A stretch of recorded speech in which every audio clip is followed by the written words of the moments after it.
അങ്ങനെ ഞാനിങ്ങനെ പ്രസംഗിച്ച് പല നാട്ടിലും അറിയപ്പെട്ടു. അപ്പൊ പല ഇടവകളിൽ നിന്ന് ആളുകൾ എന്നെ പ്രസംഗിക്കാൻ വിളിക്കും. ഒരിടവകയിൽ ഞാൻ പോയപ്പോൾ ഭയങ്കര ആൾക്കൂട്ടം. കൺവെൻഷൻ ആയിരുന്നു, ഖുർആൻ കൺവെൻഷൻ, ഈവനിങ് വാള് പരമ്പര എന്ന് പറയും.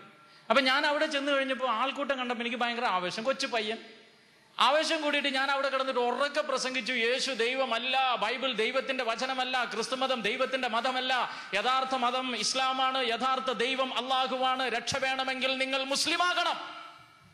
ഞാനിങ്ങനെ അങ്ങ് കത്തി പ്രസംഗിച്ചു കഴിഞ്ഞ് വീട്ടിൽ പോകുമ്പോൾ ഒരാൾ ഓടി വന്നിട്ട് ഒരു പേപ്പർ എൻ്റെ കയ്യിൽ തന്നു. ഞാൻ ആ പേപ്പർ തുറന്ന് വായിച്ചപ്പോൾ അതിനകത്ത് കുറച്ച് ചോദ്യങ്ങളാണ്. അയാൾ ഇങ്ങനെ ചോദിച്ചിരിക്കുന്നത്, മൗലവി അല്ല, നമ്മൾ ആദ്യം ആലോചിക്കേണ്ടത് 10 വർഷം അറബി കോളേജിൽ പഠിച്ചിട്ട് ഒരു പള്ളിയിൽ ഖുത്ബ പോലും പറയാനുള്ള പ്രാപ്തി എത്താത്ത ഒരു സാധാരണക്കാരനായ ഒരു വ്യക്തി, അയാൾ എന്നിട്ട് പ്രസംഗിക്കാനാണ്, അയാളുടെ പ്രസംഗം കേൾക്കാനാണ് ഭയങ്കര ജനക്കൂട്ടം നിറഞ്ഞത്, ആൾക്കൂട്ടം നിറഞ്ഞത്. എന്നിട്ട് ഇയാൾ പ്രസംഗം കേൾക്കാൻ ആരാ കൂടുക? വാള് പരമ്പര എന്ന് പറയുന്ന വാള് പരമ്പരകളിൽ സാധാരണ കൂടല് അവിടെയുള്ള സാധാരണക്കാരായ മുസ്ലിങ്ങളാണ്.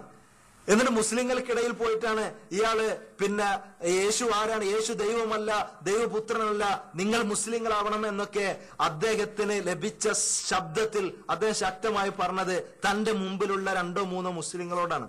എന്നിട്ട് അതാണ് ഒരു വലിയ ആൾക്കൂട്ടം എന്ന് പറഞ്ഞ് അവതരിപ്പിക്കുന്നത്.